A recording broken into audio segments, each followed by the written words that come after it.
Alrighty, Zach. I have a question for you. I have an answer for you. I Hopefully. hope so. Have you ever seen the show Survivor? Yes. Like, have you ever actively watched it? When I was young, my mom watched it a lot, so I watched it with her. That's about the extent of it. Okay. When I was young, like, I knew... Like, I've heard the name Survivor. I never really watched it. I never saw it on TV or anything like that. Yeah. I didn't realize... Because when you hear Survivor, you think of... Oh, these people are out there surviving in the wilderness because they have to like, survive.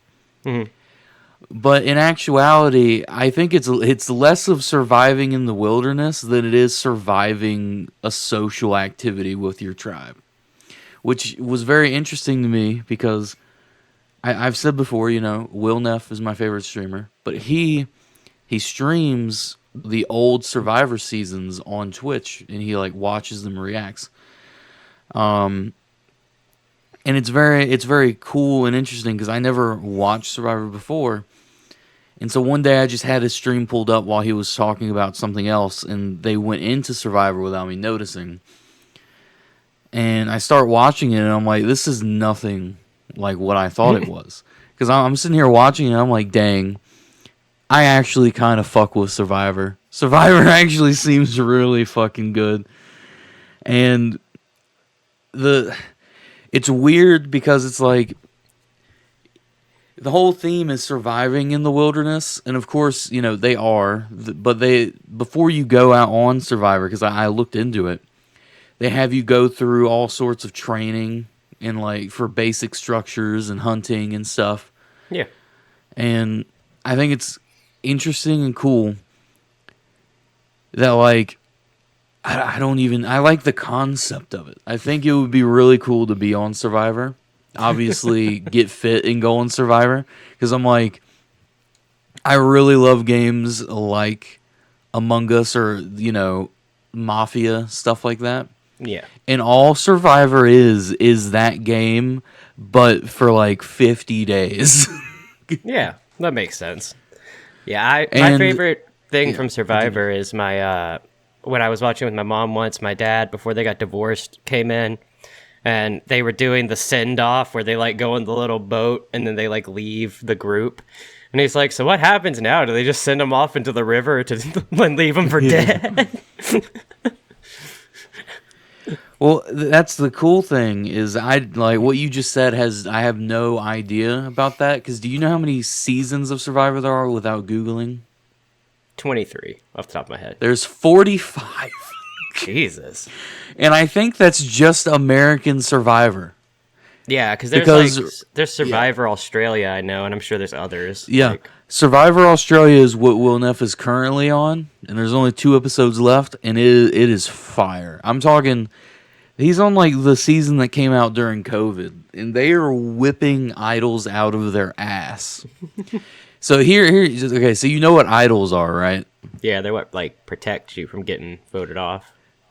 Yeah, so there's like the immunity idol that you can win from a challenge, but then there's the hidden immunity idol that you can just find. And from what I know and understand, once one is found, another one isn't put out like back out into their playing field until that one's used. So you could like idol hog if you really wanted to. So so from Survivor lore, from what I've seen and heard, because I've gone back and watched one season of Survivor because I was like, I need more context to what I'm seeing here, because I started like halfway through the Australian season. I'm like, I need context. Yeah, I feel that. There was a guy named Russell, and apparently this is from like, I don't know, 2015. This season of Survivor that I watched. Yeah, and he like pioneered the hidden immunity idol game, because what Survivor likes to do is they like to take their camera and look at you while you're looking for the idol, right? Mm-hmm. Yeah, and they love to get the shot of you looking for the idol and then where the idol is to show how close you were to it. Yeah. So what what Russell like pioneered was the act of looking for an idol, but always keeping his eye on the camera so that he could see where they would pan to, and he would just do it for hours until the cameraman fucked up and he saw where the idol was. He'd be like, "Oh shit, it's gonna be over there," and then he'd just go find it. Because I think, to find the hidden immunity idols, you needed like before that season, you needed like clues, and clues are still a thing that they give. But Russell fucking found 4 immunity idols or something without any clues just by doing that trick. I feel that though. Yeah, there's a lot of ingenuity on Survivor. Yeah, it's really interesting, and if I don't even know, like I would go on Survivor, but I wouldn't be trying to like thrive in challenges. I would just be trying to fuck people over in the social setting, just being like, "Hey, I really didn't want to tell you this, but Samantha just fucking hates your guts, and she is pining to get you out, like off the tribe every night. She goes to everyone, and just keep planting those little seeds of doubt. So when they see like Samantha go off of someone, they're like, "God damn it, Samantha, going to get me fucking out again." God, the underhandedness is appreciated, dude. Because I'm like, there are some challenges that like you see on there because there could be like puzzles and stuff. I'm like, that challenge looks easy to do, and I think I could do it. But then some of them are like, Jesus, there ain't no fucking way. Even if I am in like peak fitness, do I think I can do that? Will I attempt it? Yeah, but I'm gonna get my ass beat. I feel that though. Yeah, I remember Survivor was big right back when there were a couple other, like there was the Real World, which was like a similar thing, except it was more like city oriented, but it was still like, it was like a mix between Survivor and Big Brother. And then they had Road Rules, which was like kind of like a obnoxious 20-year-old's version of The Great Escape. But yeah, I remember all those old reality shows, but I didn't know Survivor. I mean, I knew Survivor still ran because Griffin McElroy talks about it a lot, and so like on the podcast he's on, he will mention it. But yeah, I forgot that it was such like a. I didn't realize it was still so big, which it apparently is as I've looked into it. It's it like I don't know how to describe it because it's one of those reality TV shows that in some way is like faked to some extent.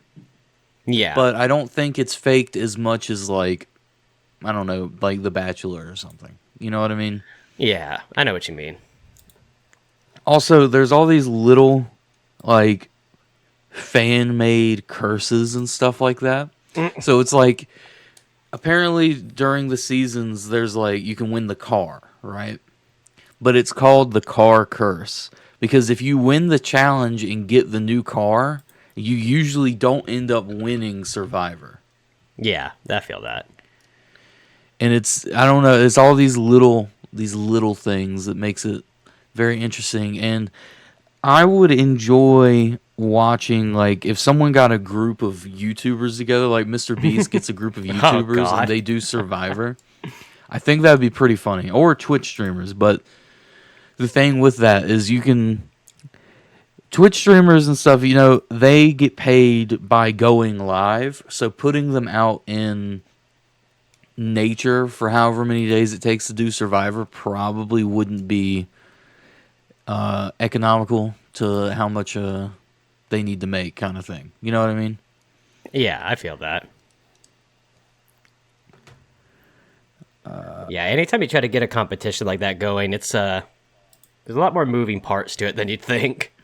I watched some YouTuber do like a recreation of like the Disney Channel games, and him talking about how it was like months and months and months, and it's like only I think one other YouTuber even took part in it. Most were just like his personal friends, but even then it was just like it just took so fucking long. Yeah, events are they seem like, they're very stressful and hard to deal with, and I would enjoy attending event, like an event that's cool, but I don't think I'd ever want to take up the task of planning one. With no ill will on my part, I feel like if I ever did plan an event like that, it would be comparable to Firefest, and what a fucking disaster it would be.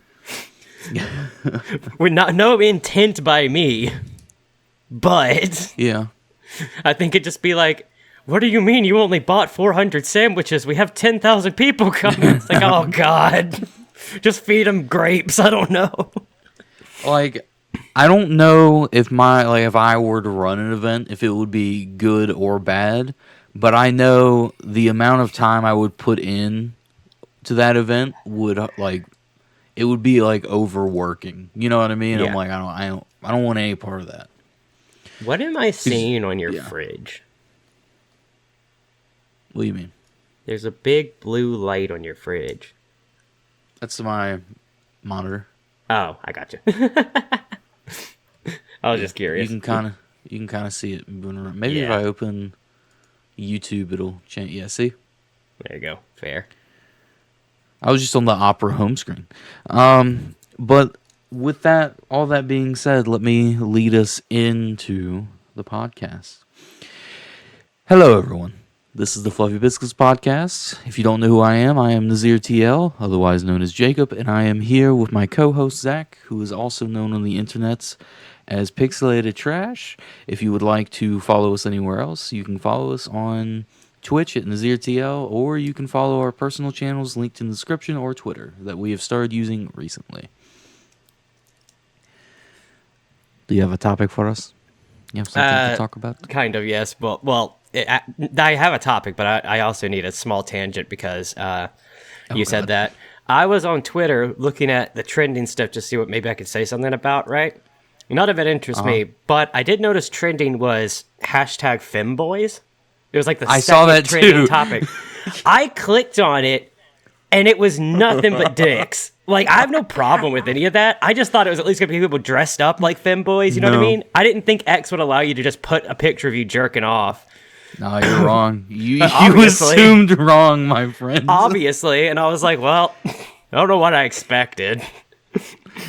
I like how you look at all of them and you're like, y'all comment on femboys. Well, none of the other ones. The other ones were like things I didn't know about. I know about femboy. Trey showed me a YouTube channel called Femboy Fishing, and we think it's the funniest shit ever. Just because it's like, it was so random at the time. He just posted in the chat. He's like, Femboy Fishing. And then he just keeps bringing it up. He's like, gotta go get the femboy fishing. It's fucking amazing. But my actual topic... Sorry, I have a bit of an acid reflux. All right, my actual topic. We don't talk sports too often on here. We basically never do. But big sports news that I read that I know that... you probably won't care about, but I find it interesting. That football coach? Both of them, yeah. Okay. So if you don't know, this is all arguable, and I have no dog in these fights, so I don't care about your opinion on them. Not you, Jacob, but anybody else. That being said, I'm going to refer to them as some of the greatest of all time, because if you say the greatest of all time, people are going to freak out, and then if you don't say they're one of the best of all time, people are going to freak out, so whatever. Anyway, so Bill Belichick, the former head coach of the New England Patriots, he left the Patriots earlier this week after, 23 years with the team, I think it was. Yeah. Maybe 24 years with the team. And then Nick Saban of the Alabama Crimson Tide retired after 23 years with them, which is... I don't know. It's all I love longevity like that. It's always wild when you see the end of like an era. You know what I mean? Like even if you're not into sports, I guess it's like if you're into fucking comic books and your favorite comic book writer like retires. You know what I mean, or something like that. It's like it's always weird when you hit the like end of an era like that. And I just wanted to call that out and give them some just dues because I thought one or both of them were almost forced to retire. Like, they didn't want to. I'd believe that for either of them, but I could see that more with Bill Belichick than I would with Nick Saban. Because big good old Bill, he's a bit of a jerk. Well, talking about end of an era, right? I'm gonna tell you something that really gets on my nerves, right? Mm-hmm. Is when you're reading a book, and hear me out on this, okay? You're reading a book, and you get to the end of the book, and there's an ending, right? And you're like, oh, this is the best ending. But then you read, like, it has a little bit further, and it picks up right before the ending, and there's a second ending, and you get to choose whichever one you like the most. I don't like that. Are you referring to like a choose your own adventure book, or are you? No. I'm not referring to a choose your own adventure book. I'm referring to a manga I read. Mm-hmm. But I've seen it happen multiple times where it's like you could either do this way or this way. I don't like that because I'm like, I want to go with whatever the author wanted, not with what I want. I want to see what the author put out here because it's his, like, their story. Yeah, and I can understand that. Yeah, because, well, and it's like, I think that's just like a balancing act that somebody both consuming media of some kind and producing the media of some kind is that, like, you want to make it to where people can have they can read their own way into it, you know? They can take their own little views of things, but without you cramming an idea that, like, down, but also making sure that your idea is there and solid enough that, like, there's one way to see it. You know what I mean?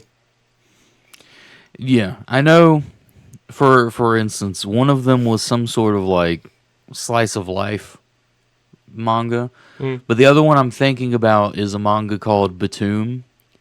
It's about well, spoilers ahead. It's about a video game, like a gamer basically that gets sent to an island.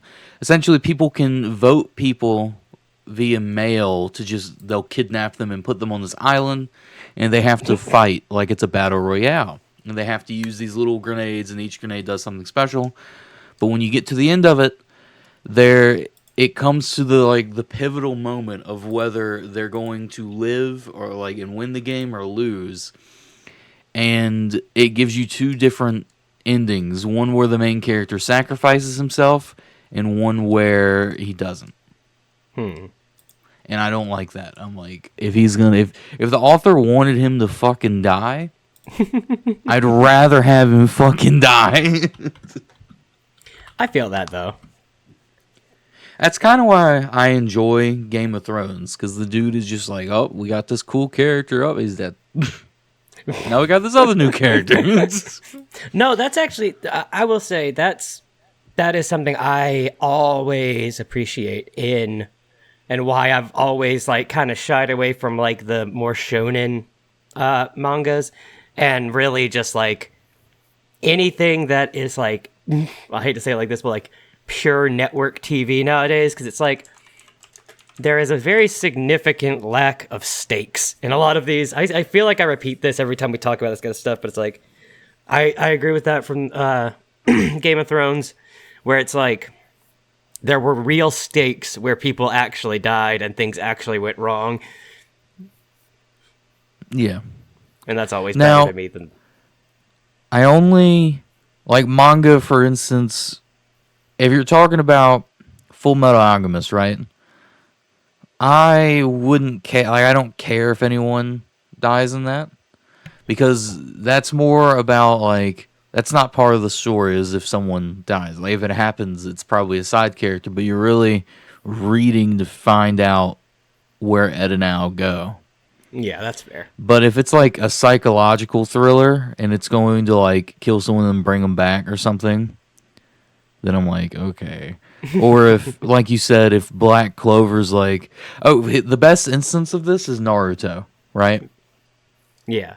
Actually, Boruto. Because in Boruto, this is the part that pisses me off. because I read that the person who wrote Naruto handed off Boruto to his like sub writer or whatever the fuck. Yeah. And he was writing Boruto and led up to the part where Naruto saves the day again, but he's faced with the ultimatum of if you do this, you're going to die. And then the chapter right after that, the original Naruto writer picks back up, and it turns out that Naruto doesn't die. It's just the Nine Tails inside of Naruto that dies. I feel that. And I'm like, that's fucked up. I'm like, I think Boruto could have grown more if Naruto had died at that point. Yeah, I know what you mean. Because it's like Boruto, I don't know, the whole story of Boruto it's about Boruto now, not Naruto. If Naruto's always there to save the day, why is it still, like, why is it Boruto? You know what I mean? Yeah, I know what you mean, for sure. Let's see here. Do you have anything that is not sports to talk about? It's funny you were mentioning Boruto because I haven't really given it much of like a solid shot, right? Like I vaguely know, you know what I mean? Yeah. But man, everybody in Boruto looks like a 14-year-old went into Hot Topic and like picked out an outfit. Dang. I mean, you're kind of right though. Like, I'm not even dissing the show itself. Like I said, I haven't seen it. But, like, I remember, like, the original Naruto, like, everybody just looked like kind of a doofy ninja. And then, like, everybody got bigger and more powerful. And then all the Boruto people came out, and they all have, like, these baggy, like, hoodies and, like, sagging jeans with belts on. It's like... Well, I do think that has to do with... Because, I don't know, at the end of Naruto, you know, Naruto becomes Hokage, leader of the village or whatever, and basically shoots the town into the future with all their technologies. I think that is sort of to show that, you know, time has passed and there are better things. Because I think at this point they even have like TVs and shit. Well, they always had that. Like that was the thing that was so weird about Naruto when I first started watching it, was that it was like when they finally left the village and people were like driving cars and stuff. I was like, wait, what era does this take place in? I think it's one of those things where it's the in-between. Because you know how in like fantasy stories, normally if they have magic, they don't have technology. Yeah. But if they have technology, they don't have magic, kind of thing. I think Naruto falls somewhere in between, where they have chakra, which is essentially magic, and they have a little bit of technology. They have like a little bit of both. So they kind of progress differently. I know what you mean. That's certainly fair. But yeah, you were right. It was Ukyo Kodachi who wrote the first 13 issues of Boruto, and then Masashi Kishimoto returned to write it, the rest of it. Musashi Kishimoto. Oh, man. Oh, you saying that made me think of something, but then I immediately forgot it. Dang. Oh, yeah. I can't remember what the game was, but there was like, I think it was a Total War game. And if you were playing as like it was either like Total War Shogun or Total War Shogun 2, something like that. And if you're playing as like Japan, then when you like died, essentially, like if you lost a battle or something, this really offensive voice would come over and go, "Shame for display." I always remember that. I also, this is off topic, right, of what you just said, but your video game thing reminded me of it. I'm pretty sure that at a certain point, the website for like Silent Hill went up for grabs. Like they stopped paying it. Huh. So like if you put it silenthill.com? Yeah, they lost the URL. And like a fan bought it. I'm pretty sure. And kept it up. I'm going to see what happens if I put silenthill.com in. Well, if you type in SilentHill.com now, I think it sends you to something else. It sends you to that fucking horror game that the Game Grumps made, Homebody. Type So in I guarantee SilentHill.com. It takes you to their fucking Steam page for Homebody. That's the thing. So I wonder if the Game Grumps bought it, because the thing was is it was a meme. Because, Konami let the URL go, and then this dude just bought it and put the picture of, like, Pyramid Head on it or something. Yeah. And so I guarantee you what either happened is the guy who owns it either did it on his own and just realized the Game Grumps, so the Game Grumps bought it from the dude, and they just made it a forwarding address, and it just forwards you to this. Yeah. I mean, I imagine that's what it is, but still, it's really funny to me. It is funny. It's funny that, like, they didn't sell it back to Konami, because I'm pretty sure they could. Like, if they sold it back to Konami, I'm sure they would have gotten a good bit of money. You know what I mean? Yeah, I'm sure. It's like those people that make accounts with famous people's names or, like, companies' names whenever a new website drops, and just sit on it hoping that their website contacts them to get, like, buy it back. You know what I mean? Yeah, I know what you mean. You know what's something that I have had a problem with lately? There are besides my erectile dysfunction, there's so many fucking copies of games. Now look, I take this podcast very seriously. We're going to do a stream tonight, which you'll miss if you're just now listening to this, but we'll tweet about it, I'm sure. And we'll upload it. It'll be uploaded. But I'm very invested in that. But I did get an email just now saying that a game I want on Steam is on sale for $4. So I was trying to go to Steam to buy it, right? While we were talking. And I realized that not only is this not the game I wanted, the one I accidentally wishlisted apparently, it's also not, it's the other game that I thought it was not the right game. What game are you talking about? The game I want is a Lovecraftian-esque fishing game. Okay? Oh, you want Dredge? No, that's the point. And I don't want Dave the Diver either. But I can't remember the name of this fucking game. I played it on Game Pass for like 2 fucking days straight, and I've almost beat it, but then my Game Pass stopped working because I was having some computer issues. But it's not. It's what happens is you go out and you fish, and it is Lovecraftian like Dredge, but it came before Dredge, just like a year at most. You go out and you fish, and when you catch the fish, you bring them back, and then you cook them in your house, and then you sell that, which sounds like Dredge and like Dave the Diver, but it is neither of those games. Are you sure? As soon as I find it, I swear to God, cooking, fishing game. That's not gonna make any. Sunless Sea? Is that it?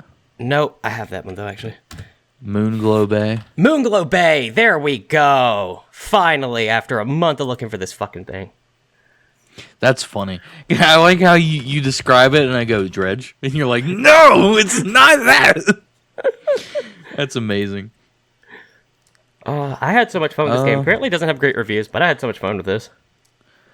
I think it's going to be funny when, like, you Steam share games to me and I just get free reign to go look at the games in your library and play them for the channel. A lot of porn games, so be careful. Well, I'm not going to put those on the Roll Your Game Spotlight. Or will I? Does it count as artistic nudity? How did Jacob get taken off YouTube? Well, it was kind of weird. He started talking about... It was just a series of bad choices that led to nudity being shown on the video. He could have blurred it, but he just chose not to. Also, I know that I'm more video game oriented, I guess, than you are most of the time, but are you familiar with the burgeoning brand of making good simulators that are in really weird fucking context? So all our lives, right? We've had like bus driver simulator and train sim and flight sim, right?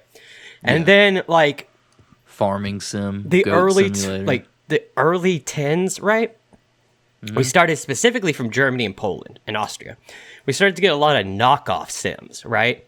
That were coming out. So you'd get like bus sim, or like, you'd get an official bus sim that's like Bus Simulator 2021.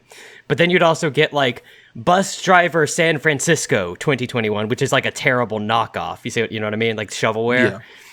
But now there's like this, and I'm only saying they're good because I've played very few of them, but a lot of them are on my wish list. There's such a weird like niche now of like games that come out that are like, one of the ones I'm looking at has 80% positive reviews, and it's World War II Rebuilder Simulator. And literally, it's exactly what it sounds like. It's a construction sim where you rebuild towns that were blown up in World War II. Another one that I had on my wish list that I've heard is fairly good is Prison Simulator, which is very, very silly. And you've probably, if anybody watches a lot of streams, they've probably watched somebody stream this. And then there's what's it called? Oh, I gotta find it. Damn, this is gonna kill me now because that was the funniest one. Oh yeah, it's fucking abandoned stadium, like reconstruction simulator. The fuck? So like old fucking. The closest I get to simulators is like, I don't know, Stardew Valley, which isn't a simulator at all. It's just like a farming casual game. Yeah, I would say I can get a little more into simulators now that I used to be able to. But there's also Dog Trainer Simulator, American Motorcycle Simulator, Camper Renovator Simulator, Motel Simulator. I have a lot of simulators on my on my wish list just because every now and then they'll go on sale for like $3, and I'm like, fuck it, I'll spend a day on that. That's funny. Man, one game that got abandoned that's been on my fucking wish list forever was this game called Live the Life, and by no means should anybody buy it. It is absolutely terrible. But man, when it started off and it's like its ground like work and everything seemed like it was gonna be like really quite good. But man, I can't tell if it's just completely dead or they've just stalled out or something, but they're slowly updating it. But man, this game has continued to sound like a great idea and look terrible every time I look at it. Something funny that is only funny to me, because I don't know if you have ever lived in a situation where you've seen it or heard it, is because I live like outside of a city, essentially like the country. That's what they call it. I say the country because people were like, "Oh, I'm country," blah blah blah, whatever. But I was gonna say I know where you live, and I assure you, it is not country. Yeah, not I like know. that kind of everyone country. around here thinks it is. Besides the point, you can like people just leave their dogs outside all the time, and I'm like, just take the dog inside if you wanted the dog. Just take it inside, because oh my god, the dog, like, it's not right next to the house, because it's like obviously there's a lot of spaces in between the houses. It's like off in the distance. That dog barks all fucking day. I can feel that. That dog. I don't know when that dog stops barking. I swear I can make a noise inside of my house, and that dog past the tree line hears it and starts barking. Yeah, I can imagine that. Just speaking generally. Yeah, I mean the only reason I can hear him barking is because he's a big dog. It's kind of cute. It's a cute dog. He's a big dog. Now, that doesn't really bother me. It's just funny to think about, because I'm just like, what the dog doing? Every time I hear a barking, I'm like, what the dog barking at? Some monsters in the fucking trees. Now, there's a guy up the road that actually pisses me off with his dogs. And the reason being is because he keeps trying to use you to train them as attack hounds. No, he lets them off his fucking leash. Yeah. and they just roam. And when I say roam, I mean like it'll be like midnight and he's let his dog out to go use like the restroom, but he doesn't keep an eye on him. So the dog just walks outside. It's pitch black. There's no like street lights, and the dog just lays down in the middle of the road. Just lays there. And so if you're going down the road and the speed limit is not low, it's quite fast. Yeah. You're just gonna hit that dog, and I'm like, I feel so bad for that dog. I'm like, don't nobody hit this dog because I'm gonna have to John Wick, and it ain't even mine. Yeah, I'm not big on. I don't know how to say it. I guess I'm not big on people having animals that can't seem to act right with them. Yeah, I guess is the best way to say it. I don't like if you're getting a dog and you're just gonna put the dog like in a cage or something. You shouldn't have a dog. Yeah, I feel that. Now, it's one thing like if your dog actually gets like afraid when you're alone or when it's alone, like if you have to go to work and the dog's like freaking out, and if you make the cage or like a kennel type thing some sort of comfort area for it, I can see that because some dogs enjoy being in a tighter space. It calms them down. But I wouldn't like if you're putting them in there like 24/7. You let them out just to use the bathroom, and then they go right back in. You don't need a dog. I feel that. Or if you're gonna leave them outside in the freezing rain, you don't need a dog. Well, yeah. I mean, that's kind of that's one of my biggest pet peeves with pets is fucking the way being myself, and as you know, I've had a we'll call it a plethora of small animals in my life. Yeah. I hate when people are like, oh, my kid wants a pet. Sure, I'll buy it this hamster. And then the hamster dies in like 2 weeks because it's a fucking child and they don't know how to care for an animal. Yeah. Like, okay. I would also like to clarify that when I say don't leave the dog out in like the freezing rain or like the snow. Yeah. I understand that like a husky will fight you to be outside in the snow. I understand that. That's fine. Because the husky's like built for it. But if you're leaving a chihuahua outside, that's fucked up. Or, just a dog that is a short hair that's not built for the cold. You know what I mean? Yeah, I know what you mean. And I agree with that. Man, what games have you been playing recently? I did finally beat Adam RPG, which we were talking about the last time. That Fallout style, like Soviet Russian like Fallout style game. Yeah. And then I started playing its sequel, Adam RPG True to God. But the thing about the Adam RPG series, I actually thoroughly love them, and I highly recommend them for people who enjoy like old school ish, like like top down isometric kind of RPGs. Very good, but they have absolutely no voice acting in any of them, and it is a slog of reading if you actually want like all the context and stuff, because it's like you'll talk to somebody and then that conversation will lead off like 10 different paths and you'll finally finish the conversation. It's been like 30 real life minutes and you gotta go back to like talk to another guy and then he tells you something and then you're just like, oh my God. How long is the game? Like how many hours did you put into it? I put 63 hours combined into Adam RPG because I actually started it on the PC or on the PS4. And I have, 63 hours for Adam RPG. I have 2 hours so far to True to God. Oh, and then I got back into playing Stalker Clear Sky. It's one of my favorite Stalker games. But the game I just bought that was on sale is called Hoko Life. And it's a... Yeah, I literally was just looking at that. I was like, I kind of want to play that. Yeah, it's like a PC-based Animal Crossing knockoff. It had a real rough run, which is why it doesn't have very good immediate like reviews, but it's gotten a lot of patches and stuff that supposedly make it better. Yeah, I a lot of the games that I like there is some like overlap of games that we both enjoy. Yeah. Of course, me and you both enjoy Lethal Company. Now, to be fair, you do get frightened, and I don't. But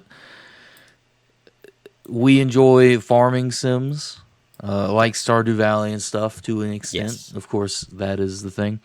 A game I don't think you would enjoy at all. I don't know if we brought it up. We might have brought it up. Is Mortal Online 2? I think we did.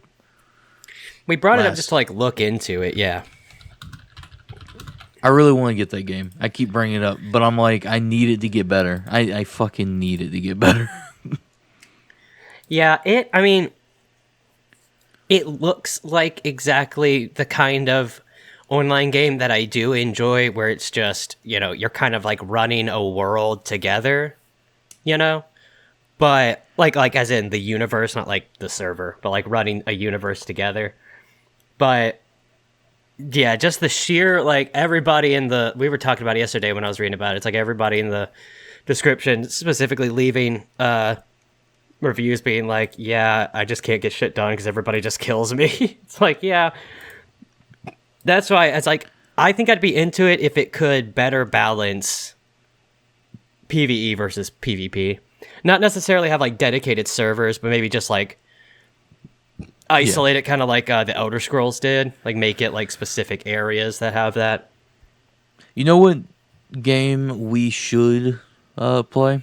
So about a year ago exactly, me and the D&D boys all, like, I made a Reign of Kings server. Reign of Kings is a dead game. Like, no one hops on it. Like, we could, if we didn't want to make a server, we could literally hop on an open server and play on it. Yeah.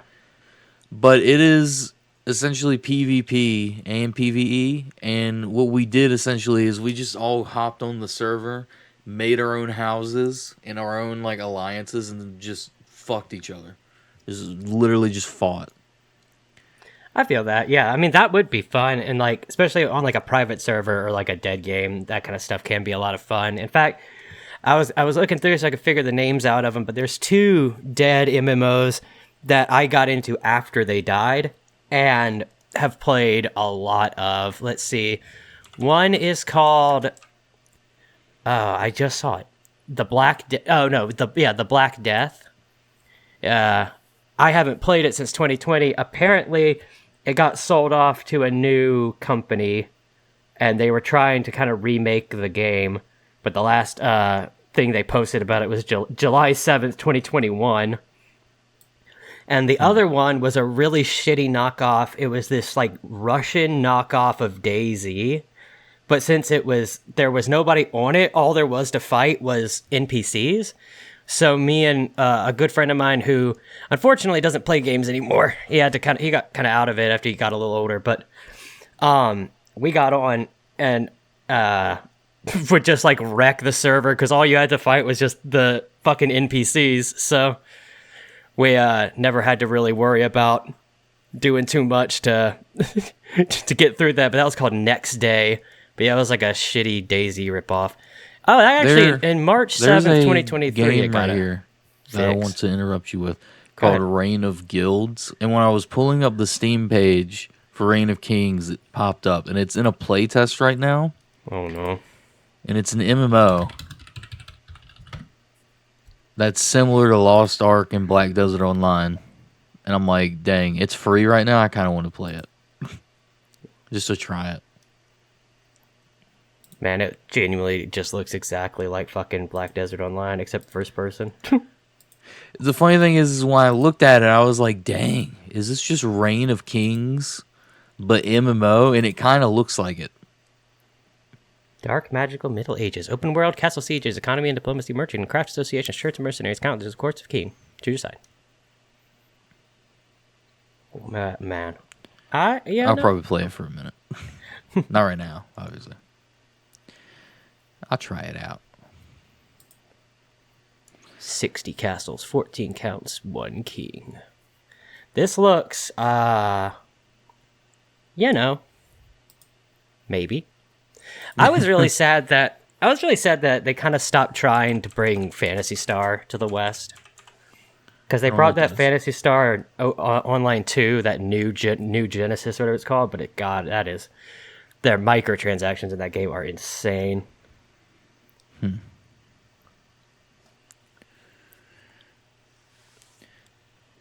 Also, as all of their things are, this company, well, I guess it's Sega, but specifically the team that makes Phantasy Star always has some of the weirdest localizations. And, like, this is what the bullet points on the page say. Proceeding with play in Phantasy Star Online 2 New Genesis will allow you to play Phantasy Star Online 2. Proceeding with play in Phantasy Star Online 2 New Genesis will allow you to play Phantasy Star Online 2.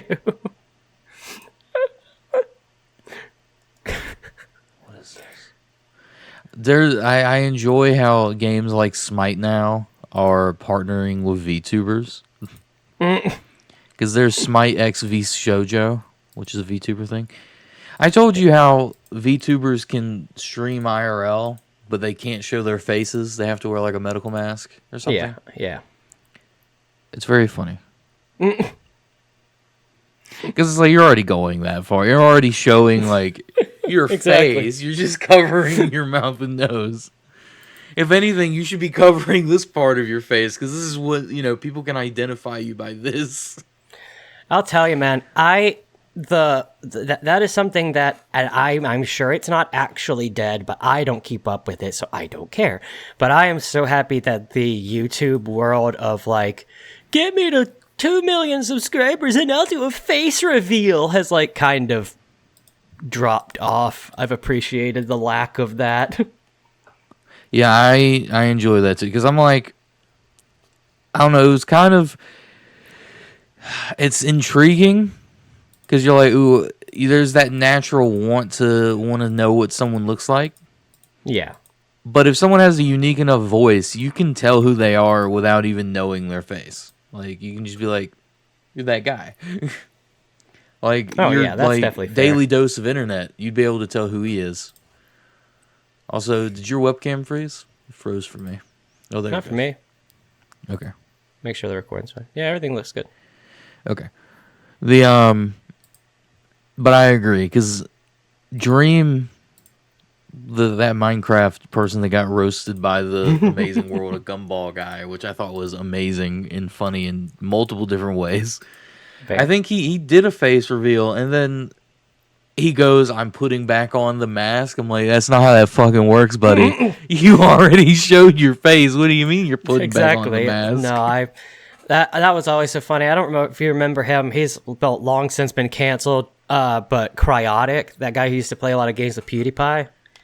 I don't know who he is, but I know of him because Josh really liked watching Cryotic.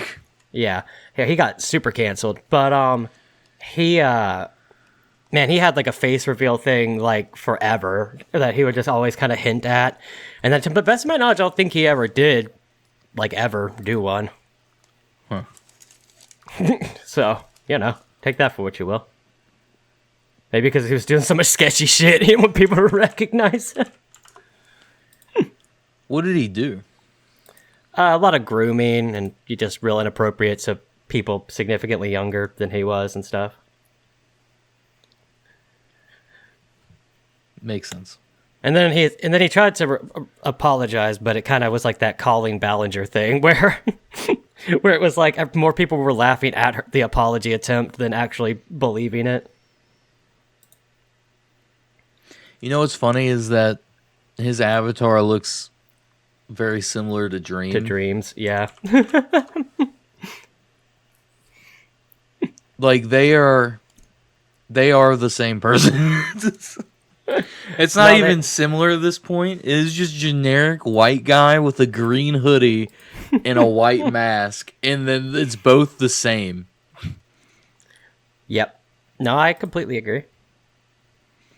Oh, speaking of, you've been talking about wanting to Steam share so you can play a game on the channel, right? Uh-huh. But I was going to say... You want me to Steam share to you?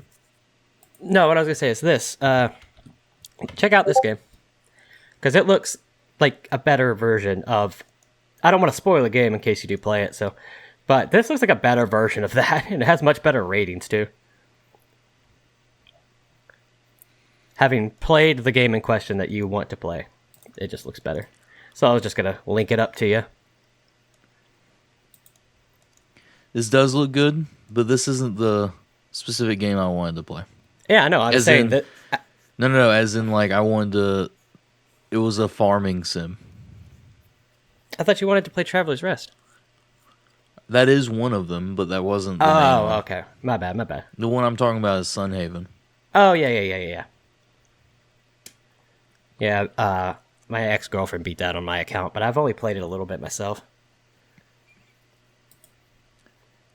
I want Blacksmith Master. That looks like a fun game that's going to come out. There's a lot of, like... I've been very much into the... I guess I don't really know what you would call it, but the incredible world of indie games lately. There's just so much. What the hell? You good? That's not. What the hell? That woman's got like cantaloupes strapped to it. What is happening here? What are you doing over there? Let me put it to you this way. I don't know. Please, just don't mention the name, but just just what the fuck is this? I judging from the name, did you think that's what this was going to be? I'm not going to open it right now, but okay, why don't you go ahead and lead us out of this episode? Oh god, I'll lead us out of this Steam page too. I'll look at it once I'm not recording. That's fair. Well, thank you all so much for watching this very entertaining episode where we essentially went through our Steam wish lists, but we appreciate you listening nonetheless. If you watch this on YouTube, remember you can listen to it on Spotify at the Fluffy Biscuits channel. If you listen to this on Spotify and you want to see it in person, you can watch it on the Fluffy Biscuits channel YouTube. You can find me on YouTube at Pixelated Trash. I actually have a plan to have some videos up myself soon. And then we have Jacob over at NazirTL. You can also reach him on Twitter at NazirTL. And you can reach us at Twitter at the Fluffy Biscuits Podcast. So thank you all so much for watching, and don't forget, if you are watching this, we likely will have just had, or will have soon, a stream VOD coming up. So if you're interested in that, you can check it out. It'll be streamed live on Jacob's Twitch channel, twitch.tv/NazirTL. So thank you all so much for watching. Bye!